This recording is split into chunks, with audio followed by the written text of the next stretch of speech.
शादी में मटर पनीर बनाने वाली बहू। शीला भाभी, आज खाने में क्या बनाऊं? ममता जी के घर आज क्या बनाकर आई है? उन्होंने तो मटर पनीर बनवाया था, वही बनाकर आई हूँ। तो मटर पनीर ही बना ले। तेरे हाथ का मटर पनीर तो हमारे घर में बहुत शौक से खाते हैं। सुमन दीदी, आप मटर पनीर में ऐसा क्या डालते हो? बहुत टेस्टी बनता है। कुछ नहीं, बस जैसे सारी सब्जियां बनाती हूँ वैसे ही मटर पनीर भी बनाती हूँ। ऐसा कुछ खास तो नहीं डालती। हाँ, एक चीज मैं जरूर डालती हूँ। क्या? प्यार। मटर पनीर बनाना मुझे बहुत पसंद है, इसलिए थोड़ा प्यार ज्यादा मिला देती हूँ। चल फिर ज्यादा प्यार डालकर मटर पनीर के साथ नान भी बना दे।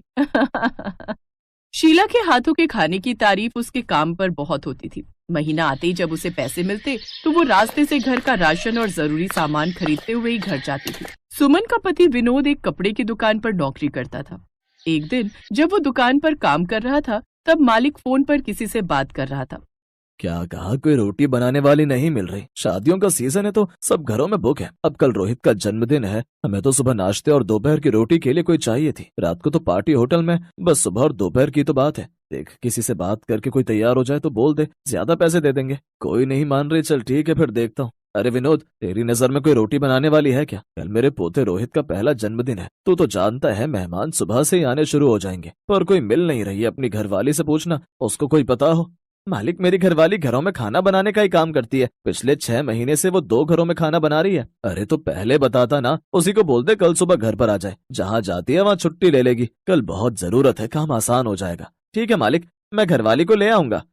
विनोद ने घर जाकर बात की तो सुमन ने भी मालिक की मजबूरी को समझा और वो उनके घर जाने के लिए तैयार हो गई। बहू, तो तुझे कल के लिए वहाँ छुट्टी लेनी पड़ेगी जहाँ तू जाती है। शीला भाभी तो सहेलियों के साथ कल पिकनिक पर जा रही हैं, तो उन्होंने तो पहले ही छुट्टी बोली थी। और ममता भाभी है, उनको मैं बोल दूंगी कल की छुट्टी का। सुमन बात कर ही रही थी कि तभी ममता का फोन आ जाता है। हेलो सुमन, कल तू रहने दे। अचानक सुबह सुबह वृंदावन जाने का प्लान बन गया है, तो हम लोग तो रात को ही लौटेंगे। तो तू कल की छुट्टी ले ले, परसों आ जाना। ठीक है भाभी। कल ममता भाभी ने भी छुट्टी दे दी है, उन्हें वृंदावन जाना है। लो, ये तो सोने पर सुहागा हो गया।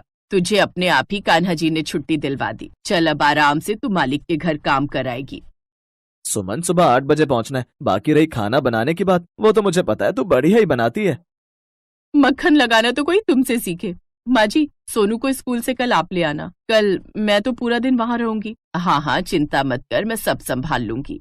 सुमन विनोद के साथ उसके मालिक किशोरीलाल के घर जाती है। सुमन ने जाते से ही रसोई संभाल ली और बढ़िया आलू के पराठे बनाने लगी। सबको सुमन के हाथ का नाश्ता बहुत पसंद आया। दोपहर के समय मेहमानों ने जब मटर पनीर की सब्जी खाई तो सब बहुत तारीफ करने लगे। कमलेश जी, मटर पनीर तो बहुत बढ़िया बना है, होटल से मंगवाया है क्या?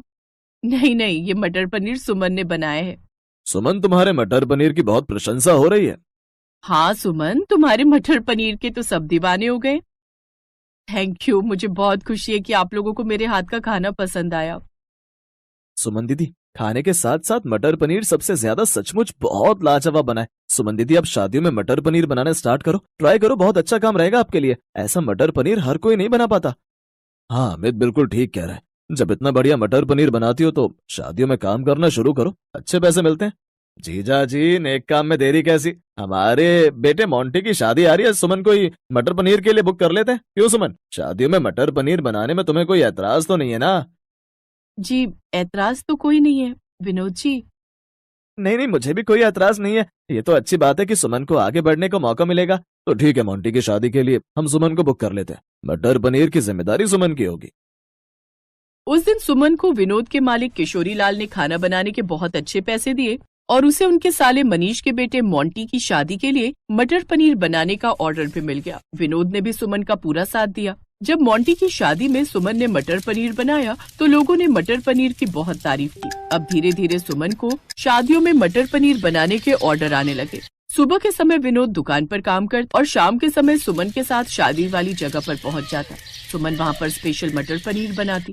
अब धीरे धीरे सुमन का मटर पनीर बहुत फेमस हो गया। सुमन ने अपना काम बढ़ा लिया और अपने साथ और भी काम करने वाले लोग लगा लिए। सुमन, मुझे तुम पर गर्व है बहू। तुम्हारा हुनर तुम्हें और आगे ले जाए, मैं यही आशीर्वाद देती हूँ। सुमन, आज एक बहुत बड़ी शादी है मिस्टर आशीष के घर, तो हमें टाइम पर पहुंचना होगा। मैंने आज किशोरीलाल जी से बोल दिया था, वो भी बहुत अच्छे हैं, कुछ नहीं बोले, इसीलिए आज मैं भी तुम्हारे साथ चलूंगा। ठीक है, तो फिर मैं तैयार हो जाती हूँ। और बाकी सबको भी मैंने वहीं पहुंचने के लिए कह दिया है। सुमन विनोद के साथ शादी वाली जगह पर पहुंचती है। दोपहर का टाइम था। सुमन अपने साथ 2-3 और लोगों को लगाकर काम शुरू करती है, पर सुमन देखती है कि पनीर थोड़ा खट्टा है जो उसके मटर पनीर को खराब कर सकता है। तभी मालिक आ जाता है। आप लोगों को किसी और चीज की जरूरत हो तो बता देना, हमारा नौकर ले आएगा। पनीर खट्टा है मालिक, मेरी आदत है बनाने से पहले मैं एक बार पनीर चखकर जरूर देखती हूँ। अगर पनीर ताज़ा, मीठा और मुलायम नहीं होगा तो सब्जी खट्टी और बेस्वादी बनेगी। ऐसा कैसे हो सकता है रामदीन, हमने तो तुमसे ताज़ा पनीर लाने के लिए कहा था, तुम पनीर खट्टा कैसे लेकर आए हो? तुम्हें पता है ना, अगर मटर पनीर की सब्जी खराब बन गई तो शादी में हमारी कितनी बेइज्जती होगी। तुम्हें किस बात के पैसे मिलते हैं? जाओ यहाँ से और पनीर बदल कर लाओ। थैंक यू सुमन जी, मुझे किशोरी लाल जी ने बिल्कुल सही कहा था कि आपका मटर पनीर तभी इतना फेमस है। अभी नया पनीर आ जाएगा, तब तक आप और काम कर लो। Again thank you so much. कहते हैं जब काम ईमानदारी से किया जाए तो मनुष्य को सफलता जरूर मिलती है। ऐसा ही सुमन के साथ था। सुमन एक सफलता मिली।